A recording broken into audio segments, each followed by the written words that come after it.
Lawyers ruin cases all the time. They lose custody for dads, they drain your money, they misguide you, and they flat out lose. And that loss is bore by you, not them. It affects you, your family, your kids for the rest of your life. But here's the twist to it all. Some lawyers actually do represent fathers well, and they win. They absolutely exist, and we have proof of this. And there's even a bigger problem, especially if you're a man in this custody battle, because the advice you get is all good lawyer, bad lawyer. The courts are unfair and terrible. It's unconstitutional. You need to go pro se and screw the system. And the advice around this is bad because it's usually only based on that one person's case. And then they look at statistics, they talk to other dads who are following them or they're following and so on. But for anybody who goes and sits into family court or gets to work with men on cases and follows them through the whole thing, you're gonna see that there is a very, very, very different reality that men live. And how do I know this? I know this because I have the largest and longest running community of dads who only face high conflict custody battles, extremely high. And I have the largest community of dads that have won over and over again for almost 20 years now. I see both men who win and men who lose. And I'm gonna tell you this right now, I've seen men win extremely hard cases with great lawyers, but I've also seen men win extremely complicated cases without lawyers. And the reason why I've seen it that many times is because the people who won those extremely hard cases followed a pattern that we built over and over again through the pains of real men going through these custody battles and me standing with them and helping them navigate through the storm. And there's a lot to this entire subject, so there's a playlist that I have made for it. If you're watching on YouTube, it just came up, or you can wait till the end of the video and we'll talk about it again. But in this video, I'm gonna help you through what you need to do in your case with or without a lawyer. And if you are working with a lawyer, man, it's gonna be the guide. There's gonna be a ton of information we cover. Check out the show notes down below, but more importantly, mark it, re-watch it. And if you're not on my 30 and 30 high conflict custody for men, you should have already been on that. It's a bunch of stuff for free that'll help you. First, let's go over the consequences. Your lawyer isn't going to have to live your consequences. And we brought this up a little bit before. You are gonna have to live your consequences, and your kids are gonna have to live through those consequences. And here's the brutal truth to all of this. Your lawyer may win your trial. They may negotiate really well. In fact, I'm gonna tell you this right now. Certain lawyers are really good at certain things, others are good at other things, but it's almost certain that your lawyer isn't good at all of them. But you have to be good at all of those things. So for instance, if your attorney is excellent at trial, which is excellent, and you should choose an attorney that is excellent at trial. It's gonna help with almost everything, negotiations, settlements, and so on. You don't wanna go to trial, but you always want that threat to be there. But in reality, you want your custody case to be decided and won long before you ever sat into a courtroom. Oftentimes in this, third parties are a huge piece of that. How you do with those third-party witnesses can be defining for your case. In fact, it's probably one of the most important witnesses you can have early on. So what is a third party? A third party could be something like a CPS worker. It could be a social worker, a GAL, which is a guardian ad litem. It could be court-appointed therapists and so on. But this isn't just your friend or somebody that you decide to bring on. It's somebody that the court is used to working with. They may or may not have experience or a relationship with the judge. They're a part of the ecosystem of what determines custody. Now, in comparison, a witness like your mom or your friends or whatever, that's great. It's a witness. It's important. It should be in your case. But a third-party witness is defining in your case. The judge is going to listen to that witness far more than really any other witness, and it's gonna be the most influential to your visitation, your parental rights, your decision making. This is really important. It's really important to get this one right early on. What usually happens in these is they've witnessed something, like a doctor or a teacher could witness something. Now, that's not a court-appointed witness, but a CPS officer, a social worker, a friend of the court, a guardian ad litem, a custody evaluator, they're gonna interview you, they're gonna interview the kids. You need to know the process of that, because if that's broken, that could then be argued. And what comes from that report is written, and this is going to be one of the most studied and read pieces of information that your judge is going to look at to rule on custody. Again, if you have 75, or let's just say if you have 7,500 witnesses and a judge allows them to all come in to say that you're a great dad, to say that she sucks as a mom and everybody in the world hates her, and there's one GAL report that has interviewed her, you, the child, or children, and says whatever it says, those 7,500 or 1,000 or whatever witnesses that you have are all going to be a second and a far second to what that guardian ad litem writes. Now, this is important because this actually comes from our calls. This situation with a GAL not interviewing the father, but interviewing the mother and the kids and putting in a report to the court. It broke process.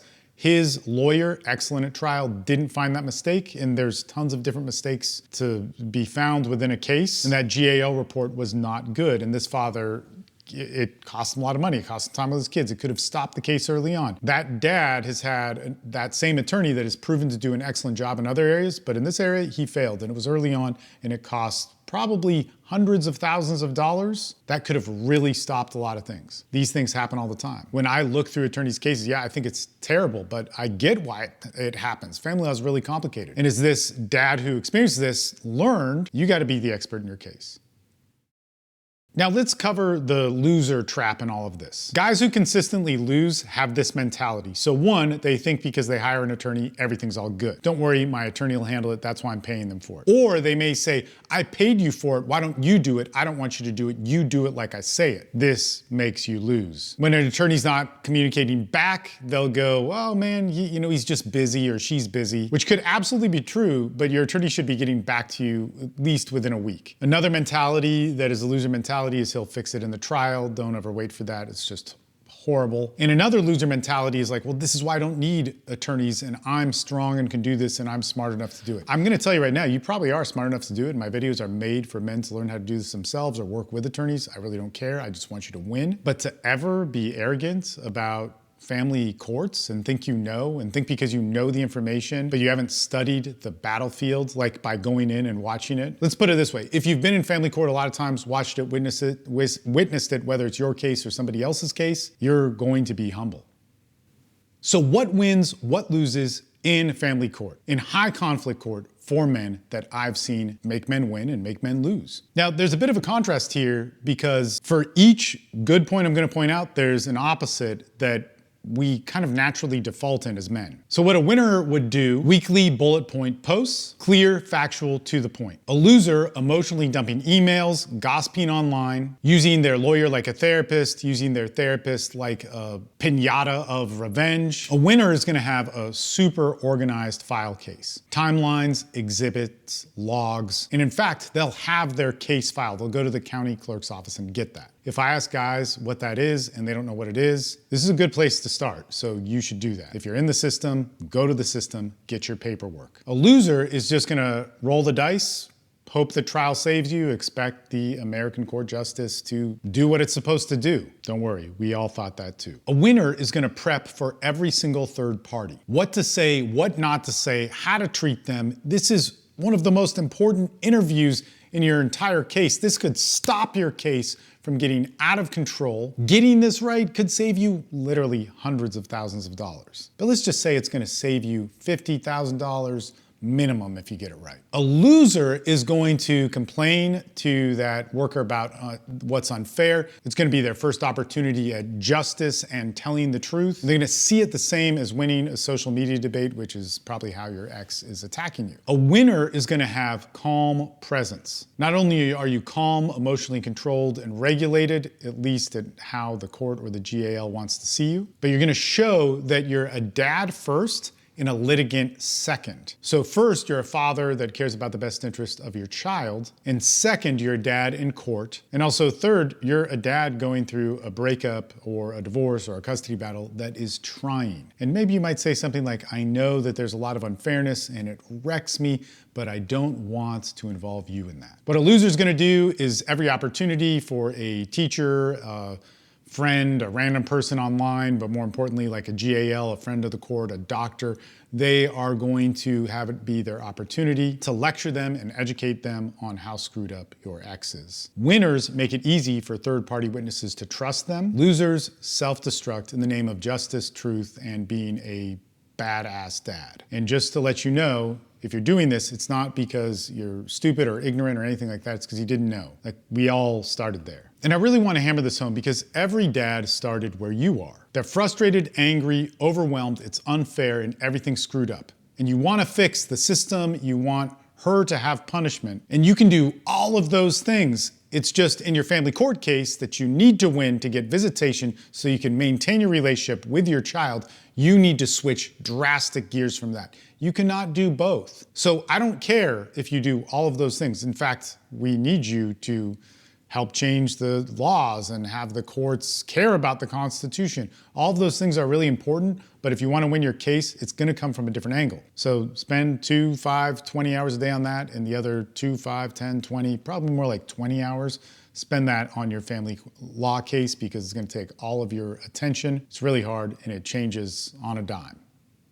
Let's talk about some lawyer communication, and if you're going in pro se, this will be good for you just to keep track of everything. So we run into this problem over and over again. We have too much information to send our attorneys. We delude them with a super long email. They're not gonna read that. But who do we talk to? Yeah, man, we're silenced in so many ways. It's like they're the only person on our side. This is also why you should be in a men's group. So this is what you do to start organizing all of that so it doesn't disorganize you or upset your attorney if you're working with an attorney. Every week you wanna make an incident report. It should be 2 to 3 bullets with dates attached to them and a short description. If you want to get even better at that, learn the family code that is of your state or wherever you are and attach how it would be in violation to that or violation to your current parenting plan. You could also have in there evidence, and what should be added to that is where it's stored, how it can be accessed. It should not be edited or cut. Like, so if it's a video clip, you have to do the whole thing, even if it's 6 hours. You notate where the 20 seconds are that you want to point out. You can even make an edit of that 20 seconds, but you have to have the full video clip accessible for the courts. You should also have it pointed out how this is a violation or what it's supposed to show, or if there would need to be more evidence subpoenaed. You need to understand that all of your evidence gathered needs to be gathered legally. So if you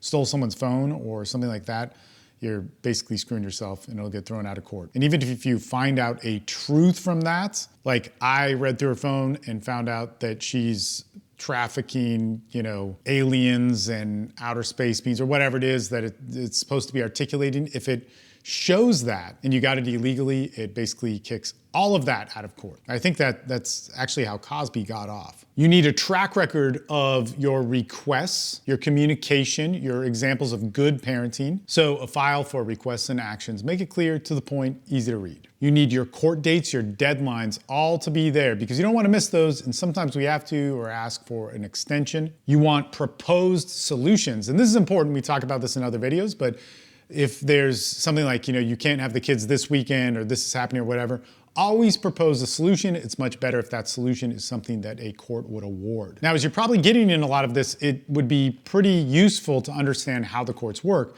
And so you should be going into family court to watch this. When you go into family court to watch it, you should discuss with friends, like people in my group. We watch family court and court watching parties, and then we all discuss what happens, and we discuss how that applies to our case. You can do that for free. If I were to take it a step further, I'd have a lawyer to ask, or I'd even hire a lawyer or ask other lawyers about certain questions that came up in my 10 or 15 cases that I watch. That's gonna help you organize your evidence so much more, to structure it so you can communicate better for yourself, to attorneys, so on. Now, there's a lot here in this nugget that we just covered. And there's still a little bit more, so don't go away just yet. So good lawyers, bad lawyers, all these different things. A good lawyer is an asset. A bad lawyer is a hindrance. In my experience with working with men, it's usually best to start off with a lawyer and then learn how to vet lawyers. That's another thing. And we have videos on that. And if you get my high conflict 30 and 30, you can learn that for free. There's also a book we sell, but start with the free high conflict custody on how to find a family law attorney. But whether you're going pro se, good lawyer, or bad lawyer, it's really an argument that is just gonna waste your time.